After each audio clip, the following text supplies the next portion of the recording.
पुराने ढंग का सन्यासी क्यों नहीं बनाया? बिल्कुल ठीक कहते हैं। पुरातन काल के सन्यासी जन तो आत्मज्ञान पाकर एकांत में रहते थे, पर स्वामी जी इस समाज का दुख दूर करना चाहते हैं। इसलिए श्री हनुमान जी भी इन वानरों का दुख दूर करना चाहते हैं। नहीं तो हनुमान जी भी कह सकते थे कि ये जो वानर हैं अब ये रह रहे तो नहीं, पर हनुमान जी ने सोचा कि इनका दुख दूर कैसे हो, तो उन्होंने एक पर्वत के शिखर पर चढ़कर देखा। पर्वत का शिखर, अब यह एक अद्भुत बात है। पर्वत क्या है? पावन पर्वत वेद पुराण, पावन पर्वत वेद पुराण, राम कथा रुचिरा कर नाना, राम कथा रुचिरा कर नाना। श्री हनुमान जी ने पर्वत के शिखर पर जाकर देखा। अब शिखर तो सर्वोच्च ऊंचाई है और पर्वत का शिखर, और इसका आशय यह है कि हम भी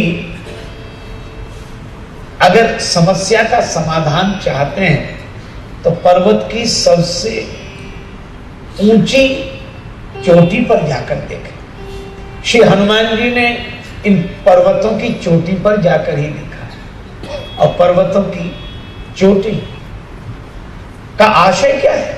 हनुमान जी ने इन सदग्रंथों में सार के रूप में क्या है सो देखा। इसमें हनुमान जी ने ऊपर जाकर देखा तो ऊपर जाने पर उन्हें एक चीज दिखाई पड़ी। क्या? एक गुफा। बहुत खग प्रवेशन्ते ही माही, बहुत से खग उसमें प्रवेश करते हैं और पानी पीकर लौटते हैं, फलाहार करके लौटते हैं। श्री हनुमान जी ने उस गुफा को देखा, समझ गए यह प्यास इस गुफा के भीतर जाए बिना बुझ नहीं सकती। इसीलिए उन्होंने बंदरों से कहा कि तुम लोग अपनी तृषा शांत करना चाहते हो तो इस गुफा के भीतर चलो। और जैसे ही श्री हनुमान जी ने यह प्रस्ताव रखा तो वानरों के प्रमुख श्री अंगद जी ने कहा कि हम तो गुफा के भीतर जाएंगे ही नहीं। क्यों? ये गुफा हमारे कुल के लिए अच्छी नहीं। हमारे पिता बाली और चाचा सुग्रीव का झगड़ा ही इसी गुफा के पीछे हुआ। बाली चले गए, सुग्रीव बाहर रह गए। तब से हमने निश्चय कर लिया कि गुफा में तो जाएंगे ही नहीं आगे आगे चलकर। तो फिर जाए कौन? तब कहा कि जिसने गुफा बताई वही जाए। तो गुफा बताई किसने? कहा हनुमान जी ने। आगे के हनुमंत लीला, आगे के हनुमंत, आगे के हनुमंत बल मेरा, आगे के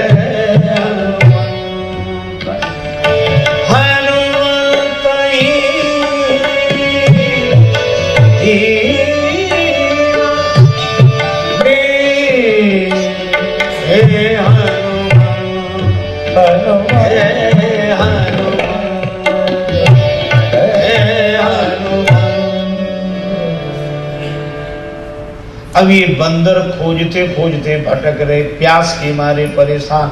श्री हनुमान जी को आगे किया तो गुफा में तुरंत प्रवेश कर गए। बैठे विवर विलंब न कीना। और इसका आशय यह है कि गुरुदेव को आगे कर लो। श्री हनुमान जी कौन? जय जय जय हनुमान गोसाई, कृपा करो गुरुदेव की नाई। और गुरुदेव को आगे कर लो तो फिर इस गुफा में प्रवेश सहज हो जाता है।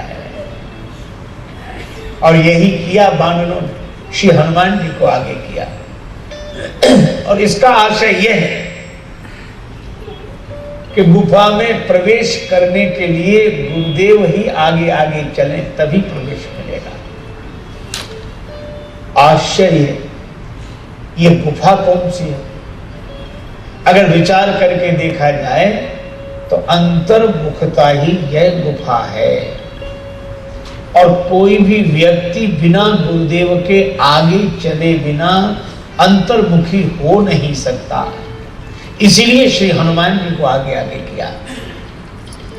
और वानर जब उस अंतर्मुखता की गुफा में प्रवेश करते हैं तो वहां एक देवी का दर्शन हुआ। अजय देवी बड़ी विलक्षण है। उस देवी का नाम है स्वयं प्रभा। अब यह एक अद्भुत बात है, इस देवी का नाम है स्वयं प्रभा। और स्वयं प्रभा का अर्थ होता है स्वयं का प्रकाश। जब भीतर अंतर्मुखता में प्रवेश किया तभी भीतर का प्रकाश प्राप्त हुआ। अब ये भीतर का प्रकाश क्या है? अगर हम लोग विचार करके देखें तो एक बार एक सज्जन मुझसे कह रहे थे कि ये भीतर का प्रकाश हमें तो समझ में नहीं आता। और भगवान श्री कृष्ण ने कहा न तद्भासयते सूर्यो न शशांको न पावका यद गत्वा न निवर्तन्ते तद्धाम परमं मम। उसे सूर्य प्रकाशित नहीं कर सकता, चंद्र प्रकाशित नहीं कर सकता, अग्नि प्रकाशित नहीं कर सकता। वही सबका प्रकाशक है, वह स्वयं प्रकाश है। अच्छा, स्वयं प्रकाश दिखता कैसे? चलो मैं आपको एक बात बताऊं। आप रात्रि में सोते हैं तो सोते समय क्या करते हैं? लाइट बुझा, नींद नहीं आ रही, लाइट।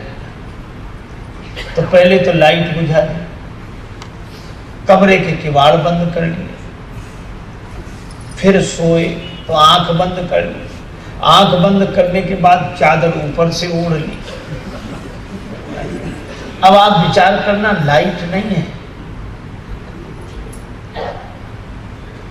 आंख बंद कर ली, आंख खुली नहीं है, चादर आपने ओढ़ रखी है। पर रात्रि को जब आप स्वप्न देखते हैं, अब आप विचार करो ये स्वप्न किस प्रकाश में दिखाई देता है। कहते महाराज रात को हम वहां गए, वहां से वहां गए और हमने ऐसा देखा और वैसा देखा, और बहुत साफ साफ दिखा महाराज, इतना साफ स्वप्न दिखा। ये स्वप्न किसके प्रकाश में दिखता है? यह स्वप्न जिसके प्रकाश में दिखता है उसी को स्वयं प्रभा बोलते हैं। पर इस स्वयं प्रभा का अनुभव भीतर जाने पर ही होता है, और जागा हुआ व्यक्ति ही भीतर जाएगा, और गुरुदेव का अनुगमन करके ही कोई भीतर जाएगा। स्वयं प्रभा ने कहा अब तुम लोग जल पियो, पहले फलाहार करो। वानरों ने जल पिया, फलाहार किया, फिर अपने पास बुलाया। श्री सीता जी तुम्हें मिली?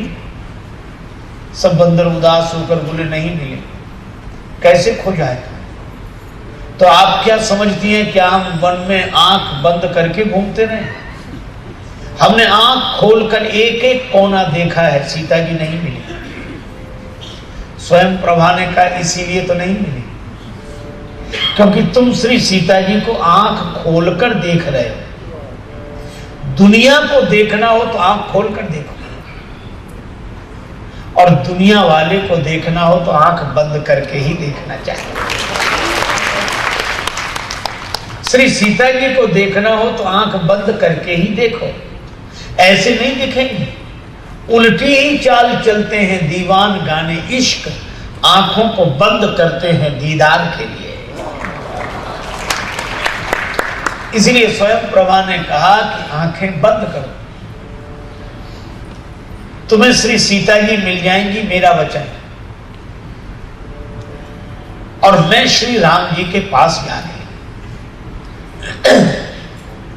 बंदरों ने आंख बंद कर ली, लेकिन आप बंदरों से आशा करोगे कितनी देर तक आंख बंद रखें?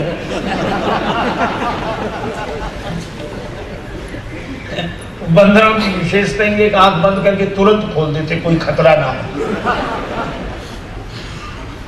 तो इन बंदरों ने आंख तो बंद की पर ज्यादा देर नहीं,